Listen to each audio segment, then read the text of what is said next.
जिस शख्स की कुछ पुरानी भविष्यवाणियां दुनिया को दंग कर चुकी हैं, उसी शख्स ने अब पाकिस्तान के परमाणु बम को लेकर ऐसा दावा कर दिया है जिसे सुनकर हिंदुस्तान से लेकर पूरी दुनिया तक चौंक गई है।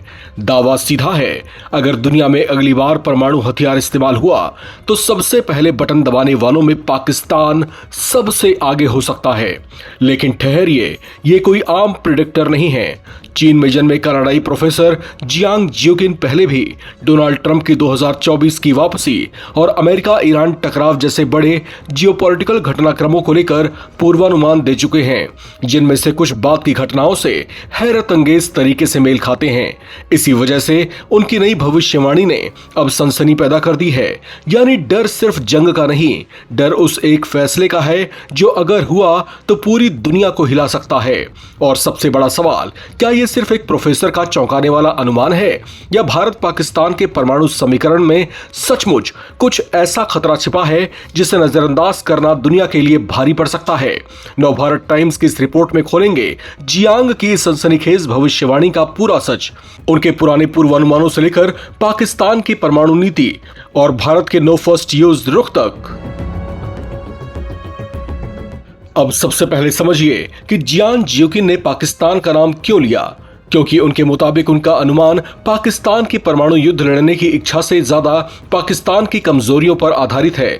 राज शमानी के पॉडकास्ट में उन्होंने साफ कहा कि अगर कभी परमाणु हथियारों के इस्तेमाल की नौबत आती है तो उन्हें सबसे ज्यादा चिंता भारत पाकिस्तान के बीच संभावित युद्ध को लेकर होगी, और अगर भारत पाकिस्तान में से किसी एक के पहले परमाणु हथियार इस्तेमाल करने की बात हो तो उनका अनुमान पाकिस्तान की तरफ जाता है। जियांग का पहला तर्क है पारंपरिक सैन्य असंतुलन। उनके हिसाब से भारत की पारंपरिक सैन्य क्षमता पाकिस्तान से बड़ी है। ऐसे में अगर दोनों देशों के बीच लंबा और बड़ा पारंपरिक युद्ध होता है तो पाकिस्तान पर सैन्य दबाव बढ़ सकता है। जियांग का तर्क है कि भारत को पाकिस्तान के खिलाफ अपनी पारंपरिक ताकत के दम पर आगे बढ़ने के लिए परमाणु हथियारों की जरूरत नहीं होगी, जबकि पाकिस्तान के लिए परमाणु हथियार उसकी रणनीतिक सुरक्षा का ज्यादा महत्वपूर्ण हिस्सा बन जाता है। यानी जिस पक्ष को पारंपरिक युद्ध में कमजोर महसूस होता है उसके लिए परमाणु हथियार ज्यादा महत्वपूर्ण डिटेरेंस बन जाते हैं। अब जियांग के तर्क का दूसरा और कहीं ज्यादा चौंकाने वाला हिस्सा आता है। वो पाकिस्तान की आंतरिक कमजोरी को परमाणु जोखिम से जोड़ते हैं। जियांग ने पाकिस्तान को कमजोर, अव्यवस्थित और भ्रष्ट देश के रूप में वर्णित करते हुए आशंका जताई कि किसी बेहद गंभीर आपात स्थिति में उसके संस्थागत और कमांड सिस्टम दबाव में आ सकते हैं।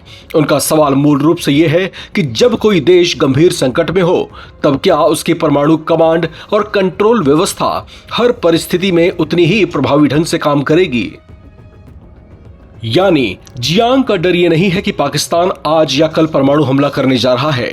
उनका पूरा तर्क एक वर्स्ट केस सिनेरियो पर आधारित है। अगर भारत पाकिस्तान के बीच कोई बड़ा युद्ध हुआ, अगर पाकिस्तान को लगे उसकी पारंपरिक सैन्य स्थिति लगातार बिगड़ रही है और अगर उस समय देश में गंभीर राजनीतिक या संस्थागत संकट भी पैदा हो जाए, तो क्या परमाणु हथियार सिर्फ प्रतिरोध का साधन रहेंगे या फिर उन्हें युद्ध रोकने की आखिरी विकल्प की तरह देखा जाने लगेगा? यही जियांग की पूरी थ्योरी का सबसे महत्वपूर्ण हिस्सा है।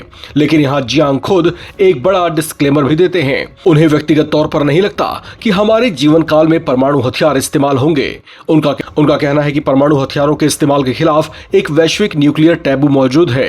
यानी उनका अनुमान किसी आसन्न परमाणु युद्ध की घोषणा नहीं है, बल्कि वो ये कह रहे हैं कि अगर कभी वो बेहद कम संभावना वाला दिन आया तो भारत पाकिस्तान का मोर्चा सबसे गंभीर संभावित परिदृश्यों में से एक होगा और उसमें पाकिस्तान के पहले इस्तेमाल की संभावना उन्हें ज्यादा लगती है।